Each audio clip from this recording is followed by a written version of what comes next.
Hello guys, এখন বাজে সকাল 10টা আর আমি রুটি আর ডিমের ভুজিয়া খেয়ে নিলাম। তারপরে আমি একটু রেডি হয়ে নিয়েছি। এখন আমরা যাব সবাই মিলে মামার বাড়িতে।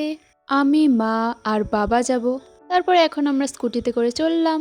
আমি একটু ভিডিও করে স্টাইল মেরে নিচ্ছি, কিন্তু আমার মুখটা তো একদমই ভালো লাগছে না। তারপরে দই মিষ্টি দোকানে গিয়ে বাবা দই কিনে নিল। এখন আমরা আবার মামার বাড়ির উদ্দেশ্যে চললাম। মামার বাড়িতে যাওয়ার আগে এরকম একটা চা বাগান পরে সুন্দর দৃশ্য দেখতে দেখতে মামার বাড়িতে চলে গেলাম। ওখানে গিয়ে আমি ড্রেস চেঞ্জ করে নিয়েছি। এখানে দেখো বুনু আমাকে আইসক্রিম দেখে দেখে খাচ্ছে, কিন্তু আমাকে ও দিচ্ছে না। আইসক্রিম খেতে খেতে আমার বুনু পোজ দিচ্ছে কি সুন্দর করে। তারপরে মামি আমাদের জন্য রান্না করছে।